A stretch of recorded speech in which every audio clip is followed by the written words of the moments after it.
CBSE words में आपका स्वागत है। तो आज के इस वीडियो में हम क्लास 10 साइंस का 10th चैप्टर जिसका नाम है लाइट रिफ्लेक्शन एंड रिफ्रैक्शन, उसके 2015 के बोर्ड एग्जाम में जितने भी क्वेश्चंस आए थे एमसीक्यू बेस्ड वाले, वो सारे हम यहाँ डिस्कस करेंगे। तो इसमें पहला क्वेश्चन है, a student obtains a sharp image of distant window W of the school laboratory on screen S using the given concave mirror M to determine its focal length. तो यहाँ पर आपको नीचे डायग्राम में सेटअप दिया हुआ है कि एक स्कूल की विंडो है लेबोरेटरी की W, उसकी इमेज बन रही है स्क्रीन S पे। कैसे बन रही है, उसके लिए एक मिरर लगा हुआ है यहाँ पर, जो कि आपका कॉन्केव मिरर है, ये दिया हुआ है मिरर M, इसकी मदद से इमेज फॉर्म हो रही है। तो ये सारा सेटअप किस लिए बनाया गया है, ताकि उस मिरर की फोकल लेंथ पता की जा सके। तो आपसे क्वेश्चन ये पूछ रहा है कि कौन सी डिस्टेंस को मेज़र किया जा सके ताकि फोकल लेंथ उस मिरर की हमें पता चल जाए। तो देखो बेसिकली होगा यहाँ क्या, इमेज कैसे बनती है, इस विंडो के हर पॉइंट से लाइट रेज निकलेंगी, इन्फिनाइट लाइट रेज निकलेंगी, लेकिन हमें इमेज बनाने के लिए 2 लाइट रेज काफ़ी है जो कि पैरेलल जा रही हो। जैसे एक लाइट रे यहाँ से निकलेगी ऐसे, ठीक है, इस मिरर पे टकराएगी। ऐसे मान लो यहाँ से कोई लाइट रे निकलेगी, यहाँ टकराएगी।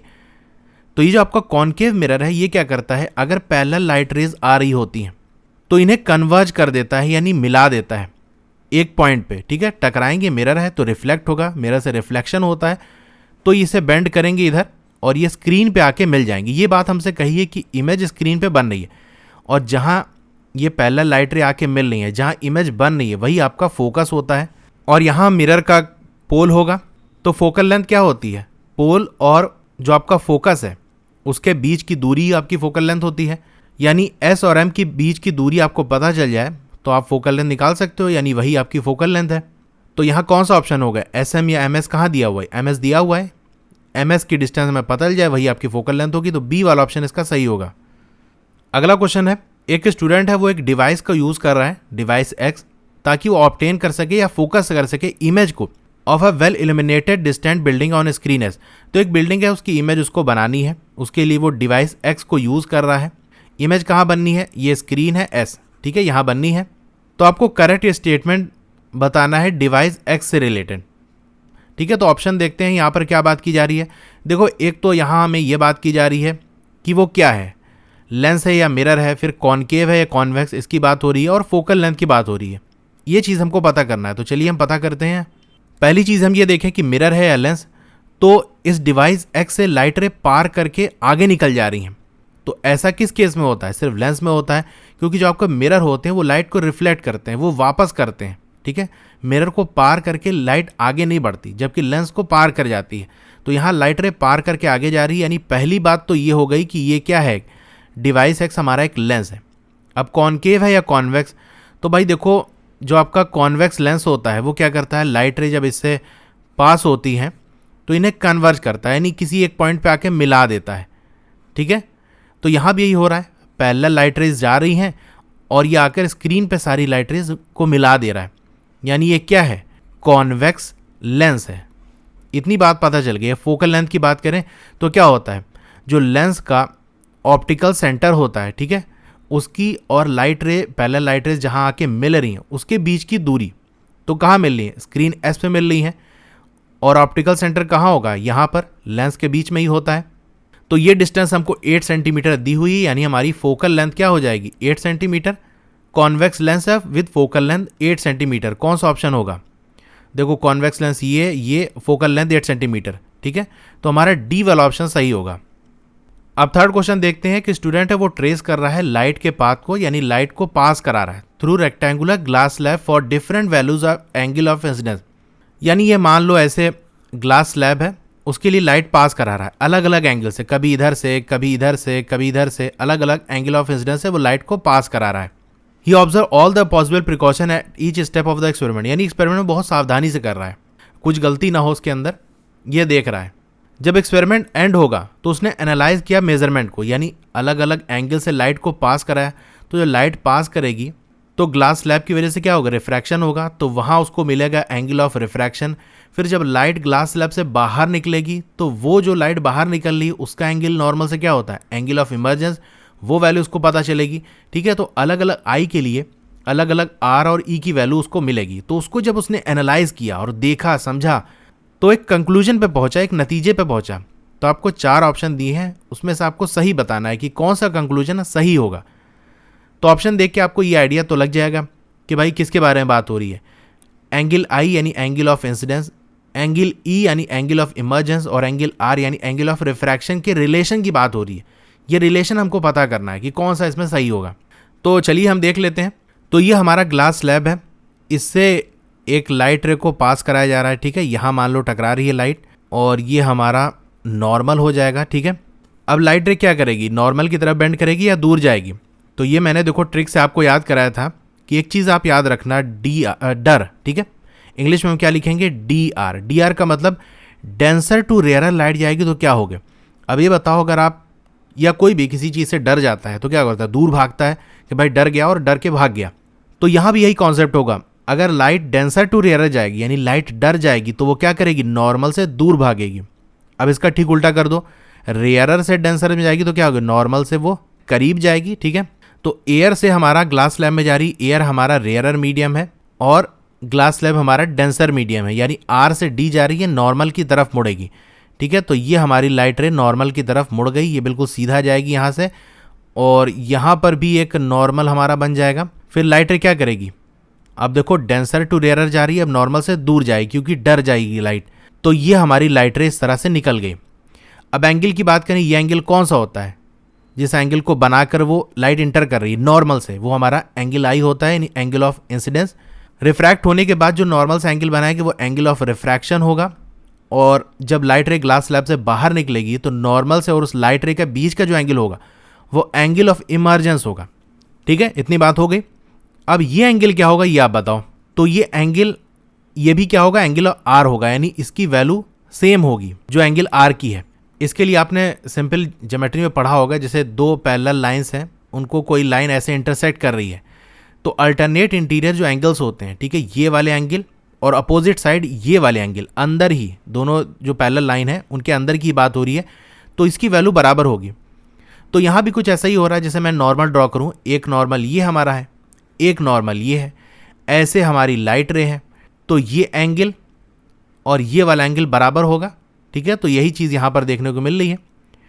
अब देखो एंगल अगर बराबर है तो स्नेल्स लॉ आपने पढ़ा होगा, sine i upon sine r क्या होता है, कांस्टेंट होता है, यानी एक फिक्स आई के लिए हमें फिक्स आर की वैल्यू मिलेगी। मान लो 30 डिग्री हमारा एंगल ऑफ इंसिडेंस है तो एंगल ऑफ रिफ्रैक्शन हमें फिक्स मिलेगा, मान लेते हैं 20 डिग्री, ठीक है। तो ये वैल्यू फिक्स होगी, ये रिलेशन फिक्स होगा।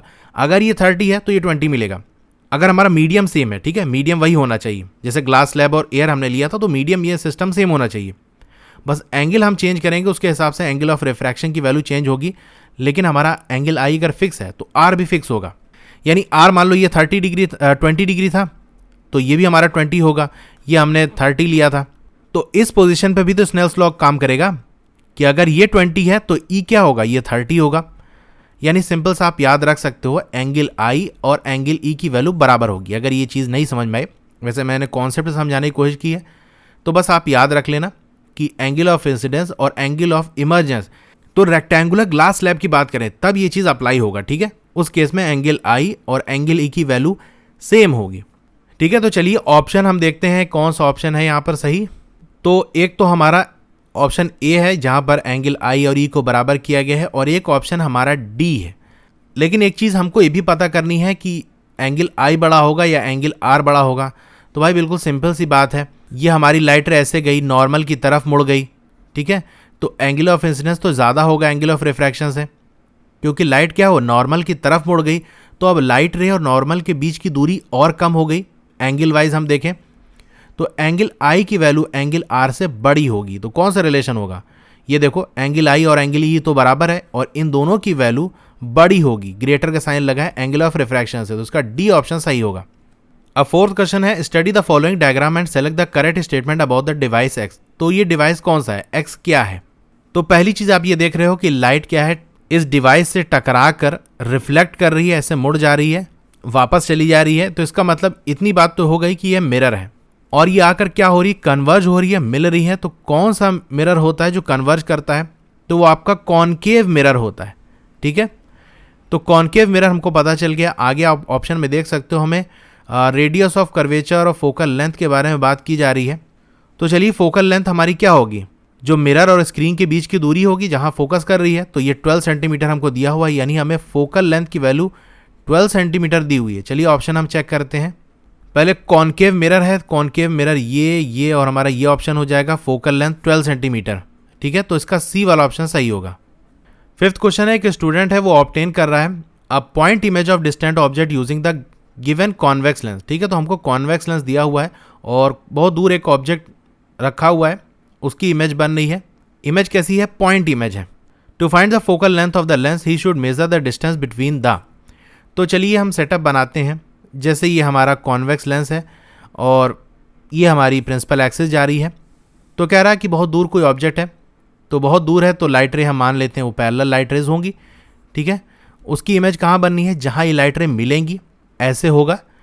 ये सेटअप आपने पढ़ा होगा बुक में, क्योंकि ऑब्जेक्ट हमारा पॉइंट साइज बनना है, लाइट रे यहाँ पर आके मिलनी है, तो लाइट रे जहाँ आकर मिलती हैं वो हमारा फोकस होगा। ठीक है, तो फोकस पे ही हमारी इमेज बननी है, यानी ये हमारी स्क्रीन होगी। तो लेंस और स्क्रीन के बीच की दूरी हमको पता चल जाए तो कौन सा ऑप्शन होगा? बी वाला होगा। लेंस और स्क्रीन के बीच की दूरी हमें पता चल जाए तो हम फोकल लेंथ बता सकते हैं, क्योंकि वही आपकी फोकल लेंथ होगी। अब 6th क्वेश्चन है, ये बहुत अच्छा क्वेश्चन है, बहुत से लोगों के लिए थोड़ा सा टफ लगेगा। ठीक है, इसमें थोड़ा ट्रिक दी हुई है और ये बात आप ध्यान रखना, ये एग्जाम में आया हुआ क्वेश्चन है, इसीलिए मैं इसको करा रहा हूँ। तो इसका लेवल थोड़ा हाई है। इसमें आपको 4 स्टूडेंट दिए हुए हैं, PQRS। ये ट्रेस कर रहे हैं द पाथ ऑफ लाइट रे passing through a glass slab for an angle of incidence 60 degree. तो एंगल ऑफ इंसिडेंस क्या है आपका? 60 डिग्री। ये आपको वैल्यू दी हुई है। तो 4 स्टूडेंट है वो अपना अलग अलग एक्सपेरिमेंट कर रहे हैं। एंगल आई सबको सेम दिया गया है और उन्हें पता करना है कि एंगल ऑफ रिफ्रैक्शन क्या होगा। मेजर करके सब ने अलग अलग वैल्यू दी। ठीक है, एंगल ऑफ इंसिडेंस तो सबका सेम था, लेकिन रिफ्रैक्शन की वैल्यू अलग अलग आई। एक की आई 18 डिग्री, दूसरे की 25, 30, 35, इस तरह की वैल्यू आई। तो आपसे ये पूछ रहा है the student who has perform the experiment methodically, यानी सही मेथड किसने अप्लाई किया। भाई हम ये देख चुके हैं, पिछले क्वेश्चन में मैंने बताया अगर एंगल ऑफ इंसिडेंस सेम होगा तो उसके लिए फिक्स एंगल ऑफ रिफ्रैक्शन की वैल्यू आएगी। यहाँ तो चारों की अपनी अलग अलग वैल्यू आ रही है, इसका मतलब कोई एक इसमें सही होगा और बाकी गलत होंगे, या हो सकता है सारे ही गलत हों, लेकिन चूंकि हमें ऑप्शन में दिया है तो एक तो सही होगा ही। तो कौन सा सही है ये आपको बताना है। जो आपका ग्लास स्लैब है उसकी रिफ्रैक्टिव इंडेक्स भी दिया हुआ है 1.5। कैसे निकालोगे? तो सिंपल सी बात है यार, स्नेल्स लॉ आप लगाओगे, यानी sine i upon sine r आप लगाओगे, इसकी वैल्यू कांस्टेंट होगी। कांस्टेंट यानी रिफ्रैक्टिव इंडेक्स के बराबर होगी, यानी 1.5 के बराबर होगी। अब देखो sine i angle of incidence हमको दिया है, यानी sine 60 degree upon sine r equals होगा 1.5 के। साइन 60 डिग्री का होता है √3/2 ये होता है, तो साइन आर इधर जाएगा, 1.5 इधर आएगा, तो क्या हो जाएगा √3/2 मल्टीप्लाई बाई 1.5, ये होगा साइन आर की वैल्यू। 1.5 2 से मल्टीप्लाई करेंगे तो क्या हो जाएगा? 3 हो जाएगा, यानी √3/3, और 3 को हम क्या लिख सकते हैं? √3 मल्टीप्लाई बाई √3, तो यहाँ से एक √3 कैंसिल होगा, यानी बेसिकली साइन आर की वैल्यू 1/√3 आएगी। तो एंगल ऑफ रिफ्रैक्शन आपको बताना है, साइन आर की वैल्यू आपको पता चल गई। अब आप कहोगे यार 1/√3 साइन की किस वैल्यू के लिए होता है, ये तो हमको पता ही नहीं। तो यहाँ पर आपको थोड़ा सा कॉमन सेंस लगाना पड़ेगा। देखो यहाँ पर जो एंगल ऑफ रिफ्रैक्शंस दिए हुए हैं इनमें से किसकी वैल्यू आप निकाल सकते हो। भाई 18, 25, 35 की तो वैल्यू आपको पता नहीं, लेकिन ट्रिग्नोमेट्री आपने पढ़ी होगी तो साइन 30 की वैल्यू आपको पता होगी। साइन 30 क्या होता है आपका? 1/2। ठीक है, इतनी बात आपको पता चल गई। तो आप ये बताओ कि 2 बड़ा होगा या √3 बड़ा होगा। अच्छा, हम 2 को क्या लिख सकते हैं? 2 को हम √4 लिख सकते हैं, क्योंकि √4 की वैल्यू क्या होती है? 2 होती है, यानी 2 बराबर है √4 के। तो √3 से तो बड़ा ही होगा ना। जब 2 √4 के बराबर है तो √3 से बड़ा होगा, यानी 2 इज ग्रेटर देन √3। अगर इसे हम इन्वर्स कर दें 1/2 और 1/√3, तो जो साइन होता है वो चेंज हो जाता है। तो 1/2 क्या होगा? स्मॉलर होगा 1/√3 से। जैसे मान लो 1 और 2 में कौन बड़ा है? 2 बड़ा है, लेकिन 1/1 और 1/2 में, यानी 1 और 1/2 में क्या होगा? ये एक है, ये आधा है, कौन बड़ा होगा? साइन चेंज हो जाएगा, 1 बड़ा हो जाएगा। ठीक है, तो यही चीज़ यहाँ पर मैंने करके बताई। अगर हम उसका इन्वर्स ले लेंगे तो साइन उसका चेंज हो जाएगी, यानी 1/2 की जो वैल्यू है वो कम होगी, यानी 1/2 छोटा होगा 1/√3 से। इतनी बात आपको पता चल गई। अच्छा, साइन के बारे में आपने ट्रिग्नोमेट्री में पढ़ा होगा कि साइन 0 की वैल्यू क्या होती है? 0 डिग्री पे 0 होती है, 30 डिग्री पे 1/2 होती है, 45 डिग्री पे 1/√2, 60 डिग्री पे √3/2 और 90 डिग्री पे क्या होती है 1 होती है। यानी जैसे जैसे डिग्री की वैल्यू बढ़ती जा रही है इसके वैल्यू की भी बढ़ती जा रही है। यानी हम 0 से 90 बढ़े तो साइन के वैल्यू क्या हो रही है 0 से 1 की तरफ बढ़ी। तो 1/2 छोटा तो 1/2 वाला जो एंगल होगा, जो थीटा की वैल्यू होगी, यानी θ1 की वैल्यू वो छोटी होगी इस √3 वाले थीटा से, यानी θ2 से। और 1/2 आपका 30 डिग्री पे होता है, यानी जो θ2 है यानी वो एंगल जिस पे साइन की वैल्यू 1/√3 आ रही है वो 30 डिग्री से तो बड़ा होगा। बस इतना ही हमको पता करना था। सारे ऑप्शन देखो, सबकी वैल्यू 30 डिग्री से कम आ रही है, ठीक है। एक 30 डिग्री है, बाकी 18 और 25। एक ही ऑप्शन है 35 डिग्री वाला जहां इसकी वैल्यू 30 से बड़ी है। तो 35 कौन मेजर कर रहा है, एस वाला मेजर कर रहा है, तो इसका डी ऑप्शन सही होगा। तो ये क्वेश्चन काफ़ी हाई लेवल का था। वैसे ये देगा नहीं, बहुत पहले तो इस तरह से पूछ लिया जाता था, लेकिन अब इतना टफ नहीं देगा, इतना कैलकुलेटिव नहीं देगा। लेकिन चूंकि एग्जाम में आया था इसीलिए मैंने करा दिया, ठीक है। तो चलिए आगे हम बढ़ते हैं अगले क्वेश्चन पे। 7th क्वेश्चन है, एक स्टूडेंट है वो ऑब्टेन कर रहा है on a screen the sharp image of candle flame placed at a farther end of the laboratory table using a concave mirror. तो भाई हमारा क्या है, एक कॉनकेव मिरर दिया हुआ है, तो यहाँ पर कहीं कैंडल रखी हुई है, उसकी इमेज बन रही है। For getting better value of the focal length of the mirror the teacher suggest him to focus the sun, what should the student do. तो फोकल लेंथ की सही से वैल्यू पता चल जाए उसके लिए टीचर ने कहा कि एक काम करो, तुम सन की इमेज को फॉर्म करो, ठीक है। तो उससे ज़्यादा क्लियर तुमको पता चल जाएगा। तो उसके लिए स्टूडेंट को क्या करना पड़ेगा, तो ऑप्शन देखोगे तो यहाँ बात हो रही है कि मिरर को हम कैसे मूव करेंगे, स्क्रीन की तरफ मूव करेंगे, दूर करेंगे, क्या करेंगे, इसके बारे में बात हो रही है। तो कॉनकेव मिरर के बारे में आपने ये चीज़ पढ़ी होगी कि जब ऑब्जेक्ट डिस्टेंस को हम बढ़ाते जाते हैं तो इमेज मिरर की तरफ खिसकती जाती है। यानी ऑब्जेक्ट हमारा इन्फिनिटी पर रखा होगा तो इमेज कहाँ बनेगी, फोकस पे बनेगी। ऑब्जेक्ट हमारा सेंटर ऑफ कर्वेचर के पीछे आ गया तो इमेज कहाँ बनेगी, फोकस और सेंटर ऑफ कर्वेचर के बीच में बनेगी। और आगे हमने ऑब्जेक्ट को रखा कर्वेचर पे तो इमेज क्या हो गई, और पीछे चली गई, सेंटर ऑफ कर्वेचर पे आ गई, ठीक है। तो ऑब्जेक्ट को आगे बढ़ा रहे हैं तो इमेज पीछे की तरफ जा रही है। यानी ऑब्जेक्ट को अगर हम पीछे की तरफ करेंगे तो इमेज क्या होगी, आगे की तरफ बढ़ेगी। इमेज आगे बढ़ेगी, इसका मतलब जो स्क्रीन हमने लगाई होगी उसको मिरर के और करीब ले जाना पड़ेगा। तो देखो पहले कैंडल कहाँ है, कैंडल तो करीब होगी, पहले कैंडल की इमेज बना रहा था, लेकिन अब सन की, यानी ऑब्जेक्ट क्या है अब दूर हो गया। तो ऑब्जेक्ट दूर जाएगा तो इमेज क्या होगी, करीब आएगी। यानी स्क्रीन को और अब करीब ले जाना पड़ेगा मिरर के। तो स्क्रीन को मिरर के करीब ले जाए या मिरर को स्क्रीन के करीब ले आए, बात देखिए, दोनों के बीच की दूरी को कम करना है।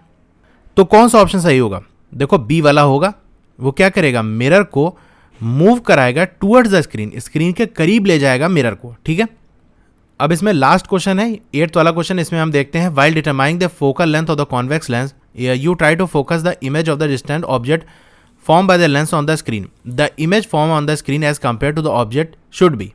तो यहाँ कह रहा है कि अगर आपको फोकल लेंथ पता करनी है कॉन्वेक्स लेंस की, ठीक है, तो यहाँ बात किसकी हो रही है, कॉन्वेक्स लेंस की बात हो रही है। कह रहा है इसकी इमेज, अगर इसकी फोकल लेंथ आपको पता करनी है तो बहुत दूर कोई ऑब्जेक्ट हो उसको आप फोकस कराते हो, यानी स्क्रीन पे उसकी इमेज ऑब्टेन करने की कोशिश करते हो। तो जो इमेज स्क्रीन पे बन रही है, जब ऑब्जेक्ट आपका बहुत दूर है, बहुत डिस्टेंट ऑब्जेक्ट है, तो आपको ये बताना है कि जो इमेज बनेगी स्क्रीन पे अगर ऑब्जेक्ट से उसे कंपेयर किया जाए तो वो कैसी होगी। यानी ऑब्जेक्ट अगर हमारा सीधा रखा है तो क्या वो भी सीधी होगी यानी इरेक्ट होगी, या इन्वर्टेड होगी, यानी ऑब्जेक्ट हमारा सीधा रखा है तो इमेज उल्टी बन रही है। तो आपको ये बताना है कि इरेक्ट बनेगी या इन्वर्टेड बनेगी। दूसरी बात ये कि साइज़ के बारे में आपको बताना है कि ऑब्जेक्ट से वो बहुत छोटी बनेगी यानी हाईली डिमिनिश्ड बनेगी या उससे बड़ी बनेगी, ठीक है। तो चलिए इसको हम इमेज बना ही लेते हैं। ये हमारा कॉन्वेक्स लेंस है, ठीक है, ये मान लेते हैं ये हमारा फोकस है और ये हमारा सेंटर ऑफ कर्वेचर है। ऑब्जेक्ट हमारा मान लो यहाँ पर रखा हुआ है, ठीक है। अब एक लाइट रे यहाँ से ऐसे निकलेंगी, यहाँ जाएगी और ये कहाँ से पास हो जाएगी, इधर साइड जो आपका फोकस होगा, ठीक है, ये आपको मान लेते हैं ये हमारा इधर फोकस है, इससे पास हो जाएगी। दूसरी लाइट रे मान लो यहाँ से निकली और यहाँ ऑप्टिकल सेंटर से जो पास करेगी बिना कुछ डिफ्लेक्ट किए वो यहाँ से निकल जाएगी, ठीक है। तो जहाँ कट करेगी वहीं इमेज बनेगी। तो आप इमेज देख सकते हो, एक तो इन्वर्टेड बन रही है, उल्टी बन रही है, दूसरी ये छोटी बन रही है। तो कॉन्वेक्स लेंस से आपने ये पढ़ा होगा जितना हम ऑब्जेक्ट को दूर लेते जाएंगे इमेज का साइज उतना छोटा होता जाएगा। यहाँ तक कि अगर ऑब्जेक्ट को इन्फिनाइट पे रख दें हम, तो उस केस में जो इमेज बनेगी वो बिल्कुल पॉइंट साइड यानी हाईली डिमिनिश्ड बनेगी। तो ये चीज़ हमको पता चल गई। ऑप्शन में देख सकते हैं, एक तो इन्वर्टेड बनेगी, ठीक है, और साथ ही साथ क्या होगा, हाईली डिमिनिश्ड, बहुत छोटी बनेगी। तो डी वाला ऑप्शन इसका सही होगा, ठीक है। तो ये वो क्वेश्चंस थे जो एमसीक्यू बेस्ड में 2015 के सारे सेट्स का मिलाकर सब मैंने यहाँ पर कराए हैं। तो जो भी क्वेश्चन आए थे वो यहाँ डिस्कस हो गए। इस तरह से मैं और भी सीरीज लाऊंगा और भी क्वेश्चंस कराएंगे, जिससे आपका पूरा जो चैप्टर है वो क्वेश्चन वाइज कंप्लीट हो जाए। तो और भी मैंने वीडियोस बनाई है दूसरे चैप्टर्स की, वो सब आप प्लेलिस्ट विजिट करके देख सकते हो। प्लेलिस्ट का लिंक आपको डिस्क्रिप्शन में मिल जाएगा। अगर ना मिले तो आप कमेंट कर देना, मैं आपको लिंक शेयर कर दूंगा। ओके, तो आपको ये वीडियो कैसी लगी कमेंट करके ज़रूर बताइए। अच्छी लगी हो तो लाइक करिए, और अगर आप चैनल पर नए हैं तो चैनल को सब्सक्राइब ज़रूर करिए। और सब्सक्राइब करने के बाद उसके बगल में एक बेल का आइकन होगा, उसको दबा के जब ऑल पे आप क्लिक कर देंगे तो यहाँ जब भी मैं नई वीडियो डालूंगा, जैसे ही अपलोड होगी तुरंत आपको मैसेज आ जाएगा। और मेरी वीडियोस को ज़्यादा से ज़्यादा लोगों में शेयर करो। Okay, thank you.